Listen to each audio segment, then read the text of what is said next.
happiness, success, self-care, fashion, unbreakable faith, maneuvering through the mayhem, real women with real stories.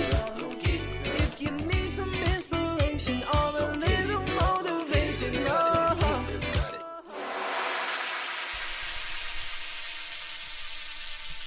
Hello, queens. Welcome to Glow Get It, where strong women shine among those who never believed she could. Welcome to Glow Get It. Rashonda and I are so happy to have you here. We have some wonderful things that we are planning to share with you today.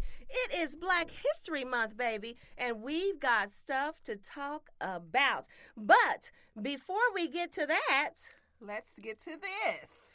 It is never too late to share your story. It may be the very inspiration someone needs.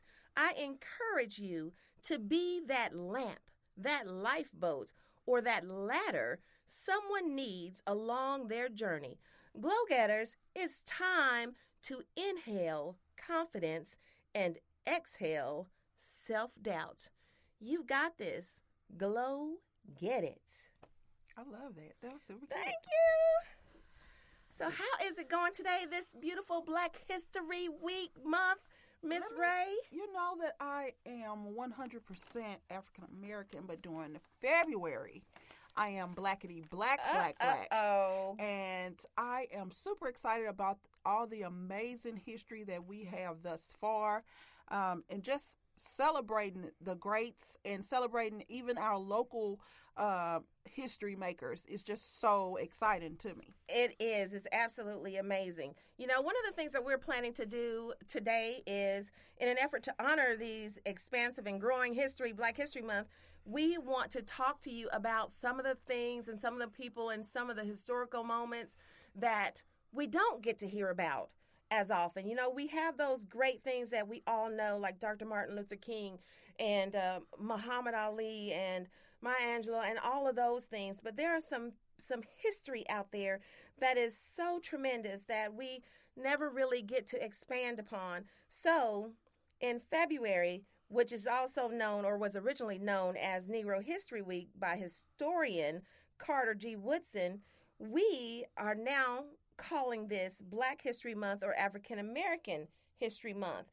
And we are going to take some time to spend with you and share about the amazing journey of some magnificent people. I'm so excited to hear about them. So I'm excited when I found out about why they chose February was because to celebrate the birthday of Abraham Lincoln and I believe it was Frederick Douglass. Okay. Yes. So both of their birthdays coincide in February, so it's a perfect month. So in 1976, when they made it a month-long celebration, I was just happy to hear that we get to go through this month because we are 365 Black, but yes, absolutely, 365 days a year. Yes, but February is just holds a special place in our hearts, so that we get to celebrate those people. So who do you have up first? Who do you want to talk about? One of the first people I like to highlight is Bayard Rustin. Dr. King is usually credited for the March on Washington in August of 1963, but it was Rustin who organized and strategized in the shadows. Now, he was a gay man who had controversial ties and different things like that, so he was considered too much of a liability to be in front lines of movement. How many people do you know of that have that out-of-the-box thinking that people are afraid to put them out on the forefront because they don't think the rest of the world is ready for it? They're not palatable. Yes, there it is. So nonetheless, he was considered to be one of the most brilliant minds and served his community tirelessly while pushing for more jobs and better wages. Yes, I ma'am. love that. I love that. And did you know that Jack Johnson became the first African-American man to hold the World Heavyweight Championship boxing title in 1908? He held that belt until 1915. Wow. Yes. So That's there are good. great boxers, and this was all the way at the beginning of the century. It was amazing. Yes, and I love boxing. I can't believe that we are just so brilliant. Yeah, we are. And so talented. One of those brilliant and talented people that I'd like to highlight is Annie Lee Cooper. Now, the Selma, Alabama native played a crucial part in 1965 Selma voting rights and movements, and you know how we feel about our voting rights. Yes, it's so important. But it wasn't until Oprah played her in the 2014 Oscar-nominated Selma that people really took a notice of Cooper's activism. And she is lauded for punching Alabama Sheriff Jim Clark in the face, but she really deserves to be celebrated for fighting to restore and protect voting rights. Yes, you got to fight for what you want, what you need, what you know you have to have in life. Yes. And she wasn't afraid to do that. Oh, that was, look, we have always been at the forefront of change and always wanting change for others.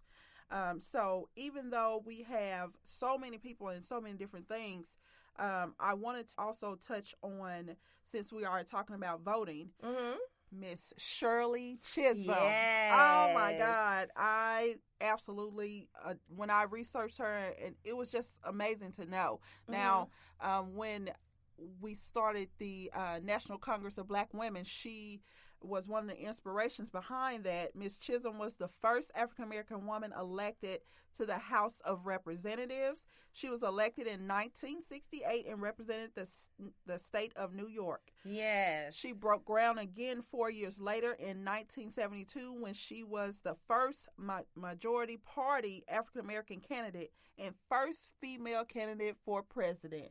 Oh my goodness, you talking about shattering the glass ceiling, baby. I know. She was doing it way back then. Yes, indeed. I'm going to highlight another amazing woman, Bessie Coleman. Now, in spite of being the first licensed black pilot in the world, Coleman was not recognized as a pioneer in aviation until after she died. Now, through history, there have been things about Amelia Earhart or the Wright brothers, but Coleman, who went to flight school in France in 1919, paved the way for a new generation of diverse flyers like none other than the Tuskegee Airmen, the Blackbirds, and another amazing group called the Flying Hobos. Oh, really? Yes. Well, I'm going to take it. Flights. See, I love that. So you all know this is not, this is off the cuff for me, this one right here, because I just wanted to, throw this little tidbit in. Ooh, throw it at us, girl. Yes, and then I'll venture back. But I was raised in Fayette, Mississippi, and Charles Evers was the first black mayor in Mississippi, in the state, and he was mayor of my little town. Oh my goodness! Which he is the brother of Medgar Evers that passed away. Oh my goodness! That was assassinated. So that was huge for us.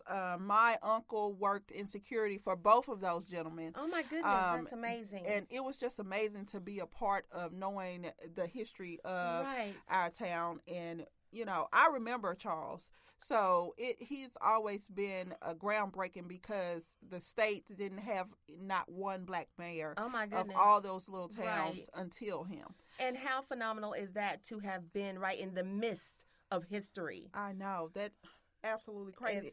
And I brought him up for Mississippi because if you all don't know, when we're talking about voting rights, Miss Fannie Lou Hamer, the first woman to say, I'm sick and tired of being sick and tired. Yes. Okay.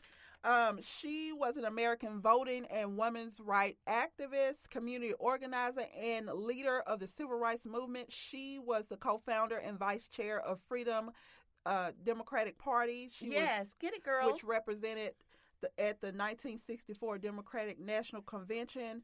She went through a lot just to vote. A lot. Yes. I remember her telling her testimony, listening to that. It was powerful to say that she went to the gentleman that land she was living on to tell him that she was going down there to vote, and the way that they beat her. And they put her in jail, actually, and they made other black men beat her. Oh, my goodness. The police did. And it was just a lot. All I wanted to do was vote. And the man land she was living on told her she had to leave that land and find somewhere else to stay. All because she wanted to vote. People, listen to that. They have paved the way. They have paid a great price for us to be able to vote. This is a voting year. Yes. So please, please, please remember the sacrifices that have been made in order for us to have that right, which we deserve and which we should use to the fullest. You have to use your voice. So please remember to make sure you go out there and vote so that their work will not be in vain. Yes. Absolutely. I'm going to talk about, for just a moment, Robert Abbott. Okay. Now, without Mr. Abbott and his creative vision, many of our Black publications of today, which include things like Ebony, Essence, Black Enterprise, Upscale, they wouldn't exist. Wow. So in 1905, Abbott founded the Chicago Defender.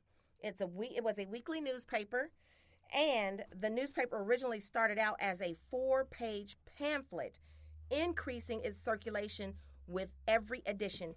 Abbott and his newspaper played an integral part in encouraging African Americans to migrate from South for better economic opportunities.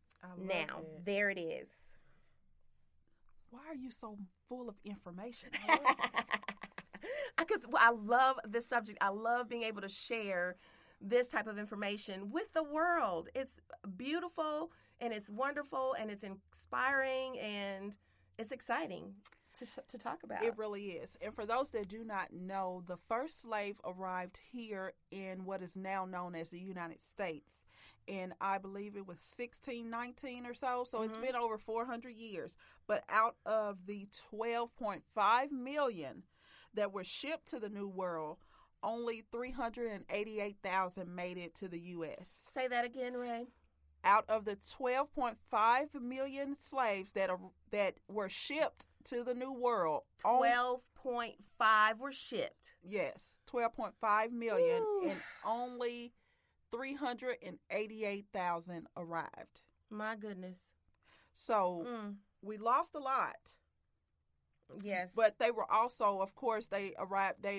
There were those that were shipped to the Caribbeans and other islands also, which is why throughout the diaspora, we're just so multifaceted. Okay, so that's how we get the Afro-Latinas and Jamaicans and Haitians. We were not just brought here to the U.S., but scattered throughout the world. So our history matters in going over that. Good job, girl. Thank you. Dropping the knowledge. So what about Gwendolyn Brooks? I love that name, Gwendolyn. Yes. So today, Miss Brooks is considered to be one of the most revered poets of the century. She was the first Black author to win the Pulitzer Prize in 1950 for Annie Allen, and she served as a poetry consultant to the Library of Congress. And she was the first Black woman to hold that position. She's also the poet laureate for the state of Louisiana, or state of Illinois, not Louisiana. And many of her works reflected the political and social landscape of 1960s, when it was really important for that part of our history to be told and to make those big steps and big moves to make a better way for the African American community. So she helped with the civil rights movement and the economic climate. I love Gwendolyn. That. Gwens are very awesome. You should know that. Thank you, boo. Did you know that the original Betty Boop was Black? You know, I heard that and I was like, oh my goodness, that is fabulous. Esther Jones was the real Betty Boop. The iconic cartoon character Betty Boop was inspired by a Black jazz singer in Harlem, introduced by cartoonist Mac Fletcher in 1930. The character of the jazz age flapper was the first and most famous sex symbol in animation. Betty Boop is best known for her revealing dress, curvaceous figure, and signature vocals. Boop, boop, be-doo, boop. Oh, she had to put it in there, folks. You know I've been practicing. While there has been controversy over the years, the inspiration has been traced back to Esther Jones, who was known as Baby Esther and performed regularly at the Cotton Club during the 1920s. That is fabulous. Yes. That's a girl who can glow.